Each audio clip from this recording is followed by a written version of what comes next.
Deoria senior secondary विद्यालय के समस्त छात्रों का मैं हार्दिक स्वागत करता हूं। आइए हम लोग आज के इस अध्ययन में माता सरस्वती जी को प्रणाम करते हुए अपने अध्ययन कार्य को आगे बढ़ाते हैं। और महादेवी वर्मा कृत भक्ति नामक अध्याय का वो चौथा भाग, 3 भाग वीडियो का आप लोगों को प्राप्त हो चुका है। और इस चौथे भाग में वास्तव में भक्ति के जिंदगी का भी चौथा ही भाग है, जिसका वर्णन हम लोग आज इस वीडियो में पूरा करेंगे, जिसका हम लोग अध्ययन इस वीडियो में पूरा करेंगे और देखेंगे कि भक्तिन का भाग्य कितना हठी है, कितना परेशान करता है। पहले भाग में आपने देखा कि भक्तिन एक गोपालक की कन्या है, जो कि उसकी माँ मर चुकी है। उसकी सौतेली माँ उसकी शादी बहुत कम उम्र में कर देती है और 9 वर्ष तक जाते जाते गौना भी हो जाता है, यानी पति के घर चली जाती है। कच्ची गृहस्थी वाली वह भक्तिन 3 बेटियों को जन्म देती है और उसकी जिठानियाँ, जिनके पास केवल बेटे ही बेटे हैं, उसकी सास जिसके पास 3 कमाऊ बेटे हैं, इसलिए वो पुरखिन के पद को सुशोभित कर रही है। और मतलब वो कभी कोई काम वाम नहीं करती, पतोह भी आ गई हैं, 3 बेटे को ही जन्म दिया है, ये सारा कुछ उनका सौभाग्य माना जाता है। और भक्तिन के 3 बेटियां, ये उनका दुर्भाग्य माना जाता है। भक्तिन की बड़ी बेटी का विवाह करके पति मर जाता है, समस्या और बढ़ जाती है। जेठ और जेठ के लड़के सोचते हैं किसी तरह ये दूसरा घर कर लेती, दूसरा विवाह कर लेती, तो इन लड़कियों की किसी तरह से हम लोग शादी वादी करके इसकी सारी प्रॉपर्टी ले लेते और अलगौझा भी हो जाता है, यानी वो लोग अपना हिस्सा भी बांट लेते हैं। भक्तिन अपना हिस्सा अलग कर लेती है अपने पति के जीते जी। और पति के मरने के बाद समस्या बहुत जटिल हो जाती है। 2 छोटी बच्चियां जो भी घरों से खेल रही हैं, ऐसे कंडीशन में भक्तिन बिल्कुल परेशान हो जाती है। भक्तिन की बड़ी लड़की का विवाह जो किया था उसके पति ने, उसका पति भी मर जाता है और घर जमाई बनाने के लिए उसने जो जुगाड़ बनाया था वो भी खराब हो जाता है। और इसके बाद में उनके जेठ के लड़कों ने ज़बरदस्ती, अपने पिछले वीडियो में देखा ही, ज़बरदस्ती ही एक तीतरबाज के साथ उसका विवाह करा दिया। और जब विवाह करा दिया तो तीतरबाज कुछ करता था नहीं, धीरे धीरे खेत वगैरह सब बेकार हो गए, उसमें कुछ पैदा नहीं होने लगा, मेहनत की कमी हुई। जब लोग मिल के मेहनत नहीं करेंगे तो खेती बर्बाद हो जाएगी। लगान के लिए जब लगान वसूलने वाले ने बुला करके भक्तिन को पूरे दिन धूप में खड़ा कर दिया तो उसको बहुत बड़ा अपमान लगा और शहर भाग के चली आई महादेवी वर्मा के यहाँ। वह नौकरानी बन गई। नौकरानी बनी तो चूल्हे चौके में उसने उस भक्तिन ने महादेवी का ही प्रवेश वर्जित कर दिया कि जब तक वो चूल्हे चौके में है तब तक कोई घुसेगा नहीं। हर हफ्ते वो अपना सिर मुड़वा लेती थी और घुटे हुए सिर का तर्क देती थी कि तीर्थ गए मुड़ाए सिद्धि इत्यादि। महादेवी वर्मा को जो चीज़ पसंद नहीं थी वो भी उनको पसंद करनी पड़ी, क्योंकि उस भक्तिन का वो विरोध नहीं करती थी। और भक्तिन खुद किसी के नियम को नहीं मानती थी, बल्कि अपने नियम को मनवा लेती थी।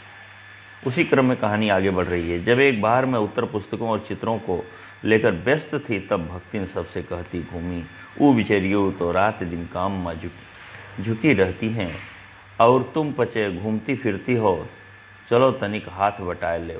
मतलब भक्तिन कहती थी वो बिचरियो, यानी वो महादेवी वर्मा तो काम करने में व्यस्त रहती हैं और तुम नौकरानियों जो हो, जितने नौकर नौकरानी, तुम लोग घूमते फिरते रहते हो, चलो महादेवी वर्मा का कुछ हाथ बटा लो। अब आप बताओ, नौकरानियाँ जो हैं घर में, वो जाके महादेवी वर्मा का लिखने में क्या हाथ बटाएंगी? लेखक का कोई हाथ नहीं बटा सकता है। लेकिन ऐसा वो कहती फिरती थी, क्योंकि जितना उसको अकल थी उतनी कहती थी। सब जानते थे कि ऐसे कामों में हाथ नहीं बटाया जा सकता था। अतः उन्होंने अपनी असमर्थता प्रकट कर भक्तिन से पिंड छुड़ाए। वो लोग बताते कि हम असमर्थ हैं, हम तुम्हारे मालकिन का काम ऐसे नहीं हाथ बटा सकते, और वो अपना पिंड छुड़ाए, यानी पीछा छुड़ा लेते थे। बस इसी प्रमाण के आधार पर उसकी सब अतिशयोक्तियाँ अमरवेल सी फैलने। अमरवेल माने एक ऐसा पौधा जो ज़मीन में अपनी जड़ नहीं छुआने देता और हरा रहता है वातावरण से ही हवा लेकर के। उसी तरह से इसकी अतिशयोक्तियाँ, यानी जो ये डायलॉग, यानी अपने कथन को जो भी सही गलत कहती थी, उसको लगता देखो मैं कहती थी ना कि कोई महादेवी वर्मा का हाथ नहीं बटा रहा, मालकिन का हाथ नहीं बटा रहा, कोई भी वो नहीं बटा सकता, उनके कितना बुद्धिमान कोई नहीं है। तो ये उसकी जो उक्तियाँ थी, कहावतें थीं, वो काफ़ी बढ़ गई, यानी काफ़ी प्रभावी दिखाई देने लगी उसके हिसाब से। इसी से तो बुलाने पर भी कोई हाथ बटाने की हिम्मत नहीं करता, और ये जा कर के कुछ न कुछ चित्र इधर उधर करना या उनकी किताबें रखना उठाना, तो सोचती थी हम मैं हाथ बटा रही हूँ, केवल मैं ही सबसे बड़ी जानकार हूँ। पर वह स्वयं कोई सहायता नहीं दे सकती, इसे मानना अपनी हीनता स्वीकार करना। वो ये नहीं सोचती थी मैं नहीं सहायता दे सकती, वो कुछ न कुछ करके किताब कापी इधर उधर करके वो सोचती थी मैं महादेवी वर्मा का हाथ बटा रही हूँ, पर वह स्वयं कोई सहायता नहीं दे सकती। इसे मानना अपनी हीनता स्वीकार करना, यानी अपने को छोटा मानना है।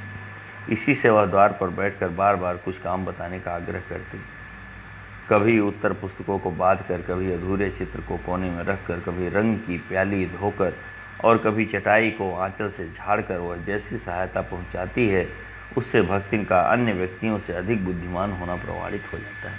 वो सोचती है चटाई उटाई झाड़ के हरदम महादेवी वर्मा की उम्मीद लगा कि कोई काम बताएंगी, इसका मैं इंतज़ार करूंगी, तो मैं बाकियों से तो अच्छी हूँ, क्योंकि बाकी लोग ऐसा नहीं करते। उससे भक्तिन का अन्य व्यक्तियों से अधिक बुद्धिमान होना प्रमाणित हो जाता है। किसकी निगाह में? केवल भक्तिन की निगाह में।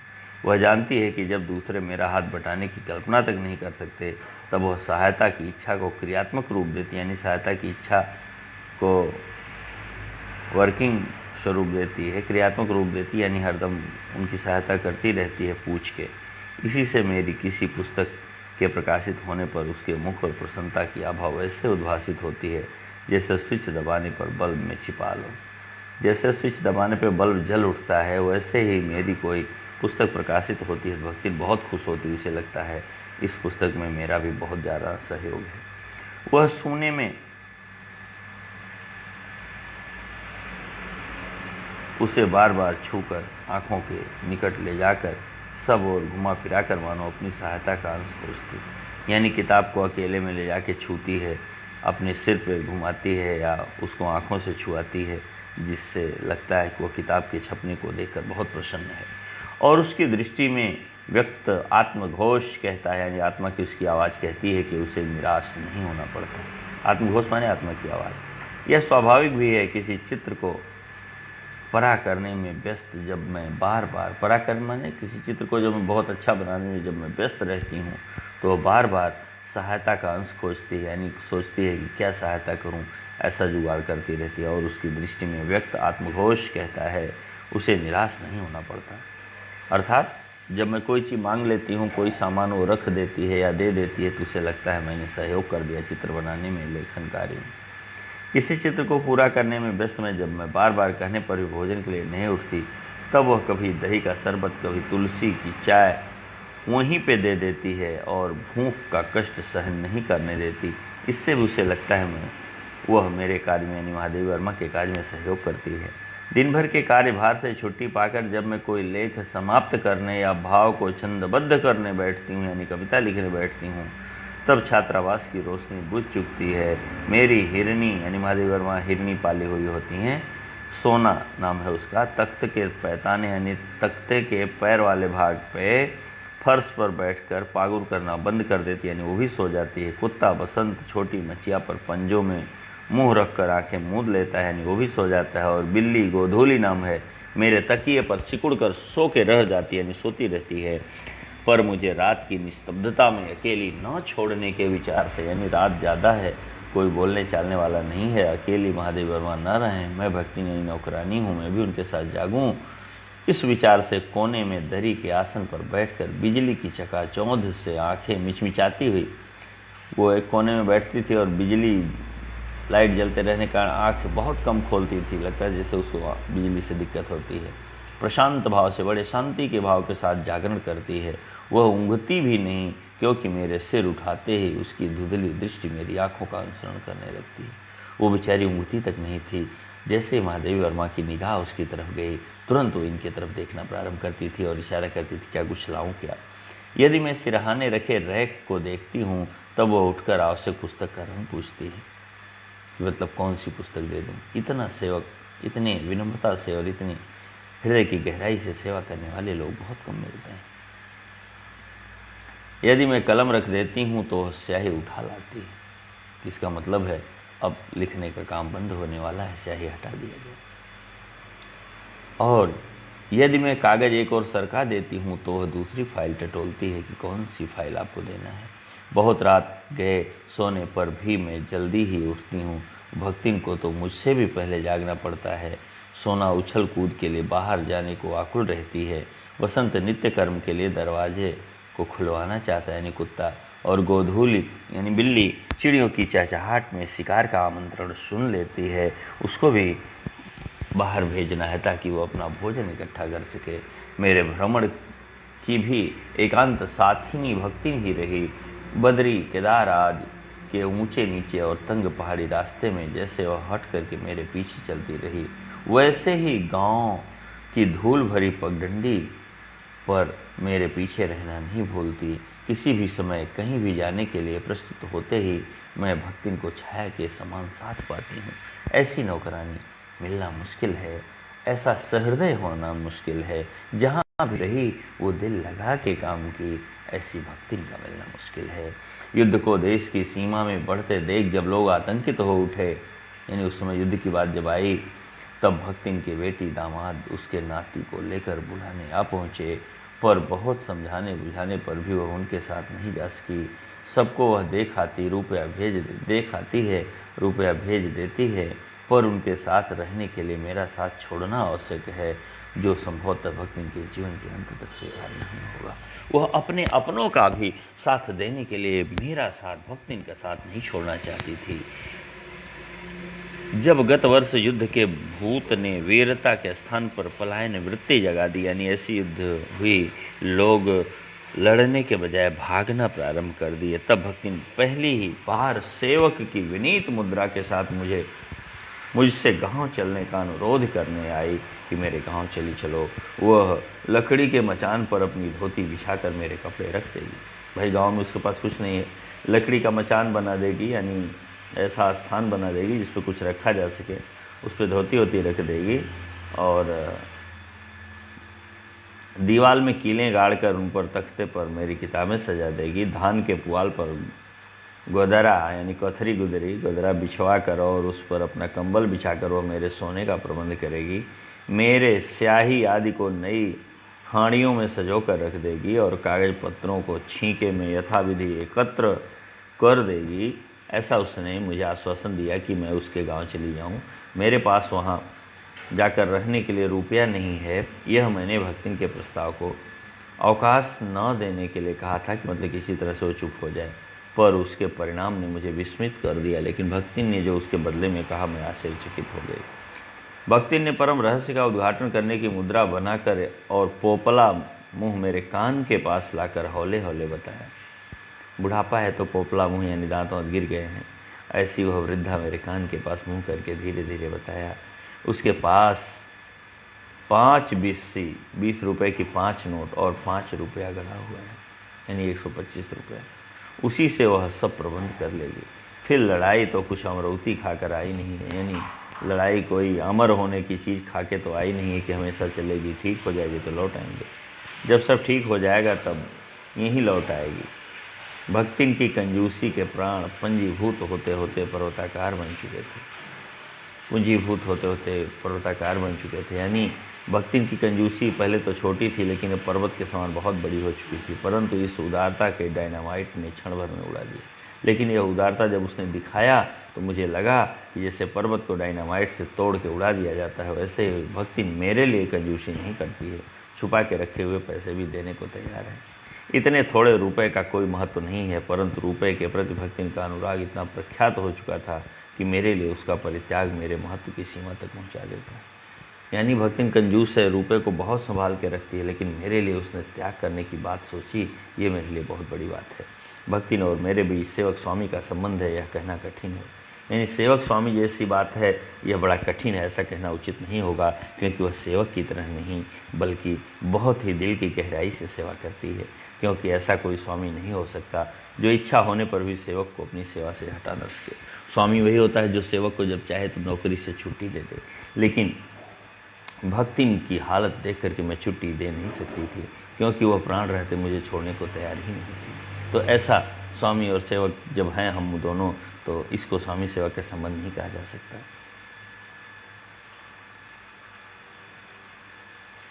और कोई ऐसा सेवक भी नहीं सुना गया जो स्वामी के चले जाने का आदेश पाकर अवज्ञा से हंस दे। ऐसा सेवक भी नहीं पाया गया। स्वामी जब चला जाए तो इस बात को जान के हंसता जरूर है सेवक, लेकिन महादेवी वर्मा मेरे चले जाने पे दुखी होती है, ऐसा सेवक कहीं नहीं देखा गया। भक्तिन को नौकर कहना उतना ही असंगत यानी गलत है जितना अपने घर में बारी बारी से आने जाने वाले अंधेरे और उजाले और आंगन में फूलने वाले गुलाब और आम को सेवक मानना। जैसे ये आंगन में बारी बारी आने जाने वाले अंधेरे उजाले पर कोई बस नहीं होता है, उस संयोग सौभाग्य से आते हैं और चले जाते हैं, वैसे ही महादेवी वर्मा संयोग से ही मुझे मिली थी। महादेवी वर्मा कहती हैं कि भक्तिन संयोग से ही मुझे मिली थी, सॉरी पीछे गलत हो गया, और ऐसी सेविका मिलना एकदम असंभव है। वे जिस प्रकार एक अस्तित्व रखते हैं जिसे सार्थकता देने के लिए ही हमें सुख दुख देते हैं, उसी प्रकार भक्तिन का स्वतंत्र व्यक्तित्व अपने विकास के परिचय के लिए ही मेरे जीवन को घेरे हुए। यानी भक्तिन का व्यक्तित्व स्वतंत्र है और उसका स्वतंत्र व्यक्तित्व काफ़ी विकास कर गया है, काफ़ी प्रभावी हो गया है, इसका परिचय देने के लिए ही वो मेरे साथ है, बाकी कुछ नहीं। परिवार और परिस्थितियों के कारण स्वभाव में जो विशेषताएं उत्पन्न हुई, उसके भीतर एक स्नेह और सहानुभूति की आभा यानी चमक दिखाई देती है। वह बड़ी स्नेहमय है, सहानुभूतिमय है। इसी से उसके संपर्क में आने वाले व्यक्ति उसमें जीवन की सहज मार्मिकता ही पाते हैं। छात्रावास की बालिकाओं में से कोई अपनी चाय बनवाने के लिए दहली पर बैठी रहती है, कोई बाहर खड़ी मेरे लिए बने नाश्ते को चख कर उसके स्वाद की विवेचना यानी स्वाद बताती है कैसा स्वाद है। मेरे बाहर निकलते ही सब चिड़ियों के समान उड़ जाती हैं और भीतर आते ही यथास्थान विराजमान हो जाती हैं। उन्हें आने में रुकावट न हो, संभवतः इसी से भक्तिन अपना दोनों जून का भोजन सवेरे ही बनाकर ऊपर के आले में यानी ऊपर के भाग में अलमारी में रख देती है और खाते समय चौके का एक कोना धोकर पाक छत के सनातन नियम से समझौता कर लेती है। मेरे परिचितों और साहित्यिक बंधुओं से भी भक्तिन विशेष परिचित है, पर उनके प्रति भक्तिन के सम्मान की मात्रा मेरे प्रति उनके सम्मान की मात्रा पर निर्भर है। अगर कोई मुझे जितना सम्मान देगा उतना ही सम्मान उसे भक्तिन भी देगी। अगर कोई मुझे प्रणाम इत्यादि नहीं करता है तो भक्तिन भी उसे प्रणाम नहीं करती है। कोई आके अगर चरण स्पर्श किया तो भक्तिन भी चरण छू लेगी। ऐसी कुछ भावना उसके दिल में थी और सद्भाव उनके प्रति मेरे सद्भाव से निश्चित होता है। इस संबंध में भक्तिन की सहज बुद्धि विस्मित कर देने वाली, यानी इस बारे में भक्तिन का स्वभाव आश्चर्यचकित कर देता है।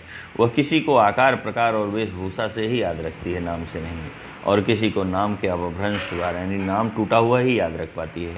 कवि और कविता के संबंध में उसका ज्ञान बढ़ा है पर आदर भाव नहीं, यानी किसी कवि को बड़े आदर नहीं करती है, बल्कि जो जानकारी उसी के हिसाब से वो काम करती है और बड़े ही विचित्र ढंग से किसी को याद करती है। किसी के लंबे बाल और अस्त व्यस्त वेशभूषा देखकर वह कह उठती है का ओहो कवित्व लिखे जानते हैं, और तुरंत ही उसकी अवज्ञा प्रकट होती है, यानी वो ऐसे मुंह बनाती है लगता है कि उनके प्रति उसके मन में सम्मान की भावना नहीं है। बाल इत्यादि बड़ा देखकर कहते हैं ये क्या कविता रचेंगे। तब वो कुछो करी हैं धरी हैं ना, बस गली गली गावत बजावत फिरी हैं, यानी वो कुछ करेंगे धरेंगे नहीं, गली गली केवल गाते बजाते ही घूमेंगे, ऐसा कह के वो अवज्ञा प्रकट करती है।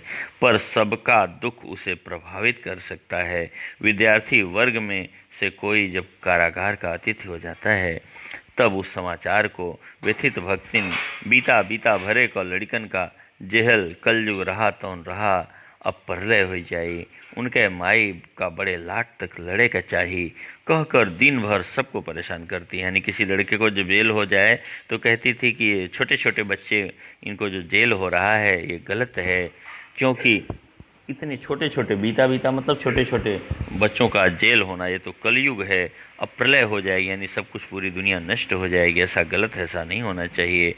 उन बच्चों की माँ को बड़े लाट माने बड़े साहब तक लड़ना चाहिए। बड़े लाट माने वो कोई भी अर्थ लगा लेती थी और वो होती तो ऐसा करती, ऐसा कह करके दिन भर सबको परेशान करती थी। बापू से लेकर साधारण व्यक्ति तब सबके प्रति भक्ति की सहानुभूति एक रस में मिलती थी, एक तरह से मिलती थी। और हम इस वीडियो को यहीं समाप्त करते हैं। वीडियो का 5वां भाग लेकर के हम फिर उपस्थित होंगे। आप सभी लोगों को बहुत बहुत धन्यवाद। और इस ऑनलाइन क्लास में आप लोगों का पुनः एक बार स्वागत करने के लिए हम वीडियो लेकर के उपस्थित होंगे।